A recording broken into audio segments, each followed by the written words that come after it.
Imagine sitting across from a close friend, looking them in the eye, and hearing them say, "Stop scrolling for a second.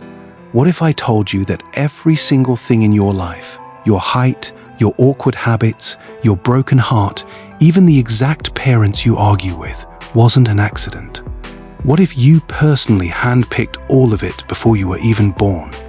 It sounds completely wild, doesn't it?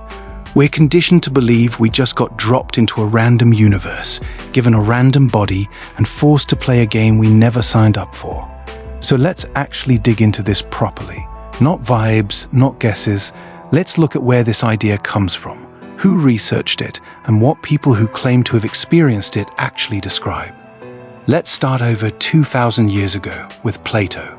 In his book, The Republic, he wrote something called the Myth of Er, a story about a soldier named Er who died in battle and came back to life 12 days later with a full memory of what he saw in the space between death and rebirth. He describes souls standing in front of a selection of possible lives laid out on the ground, like a marketplace, and each soul walking forward and choosing one. Not assigned, chosen. Now, that's a philosophical story, not scientific evidence, so let's move to something with actual research behind it. In the late 1990s, a psychologist named Dr. Michael Newton started something unusual.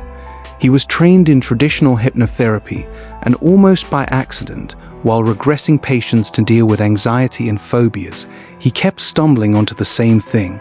Patients under deep hypnosis weren't just going back to childhood, they were going further back, to what they described as the time before they were born.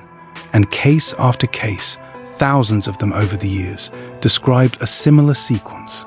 A period of reviewing their upcoming life like a kind of preview, meeting what they called a council or group of guides, and then making a decision. This life, these people, this exact set of challenges. Newton eventually documented this in a book called Journey of Souls, where he compiled these hypnotic regression sessions from over 7,000 subjects, most of whom had never met each other and had no way of comparing notes, yet described almost identical structures of this pre-life planning process. Now, here's the part that actually has harder scientific footing. Dr. Ian Stevenson, a psychiatrist at the University of Virginia, spent over 40 years documenting more than 2,500 cases of young children, mostly between ages 2 and 5, who spontaneously described detailed memories of a previous life, names of people they'd never met, locations they'd never visited, causes of death that were later verified against real death records.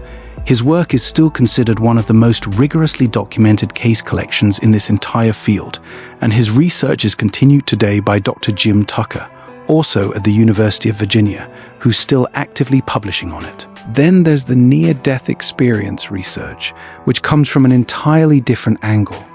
In 2001, a Dutch cardiologist named Dr. Pim van Lommel published a study in the Lancet, one of the most respected medical journals in the world, following over 300 cardiac arrest patients. A percentage of them, despite having flat brain activity during their clinical death, later described detailed, structured experiences, including a sense of reviewing their life's choices and understanding why certain people and events had entered their path. So here's where this all connects.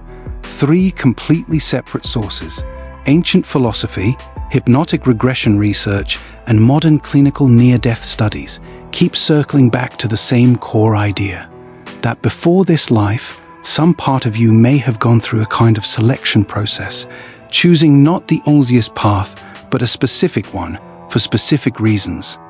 Now, I want to be honest with you, because that's the whole point of this conversation. None of this is proven the way gravity is proven. This isn't something you can run through a lab and get a definitive yes or no on. Scientists remain divided, and skeptics have valid questions about memory, suggestion, and how hypnosis actually works. This is a field that lives right on the edge between psychology, philosophy, and something we genuinely don't have the tools to fully measure yet. But here's what's undeniable. The pattern itself keeps showing up, independently, across cultures and centuries that had no contact with each other. A soldier in ancient Greece, a hypnotherapist's patients in the 1990s, children in India and Sri Lanka recalling verified details of strangers' lives, cardiac patients in Dutch hospitals in the 2000s, different people, different eras, different continents, oddly converging on the same structure. So the real question isn't whether this is definitely true. The real question is, why does this exact idea keep resurfacing over and over across completely unconnected times and places, as if something in it keeps insisting on being noticed? I don't have a clean answer for you. Nobody fully does. But that question itself is worth sitting with long after this video ends. If this made you think differently, even for a second, that means something to me. This channel exists for exact conversations like this one, so if you're not subscribed yet, stay a while. There's a lot more of these conversations coming, and I'd genuinely love for you to be here for them.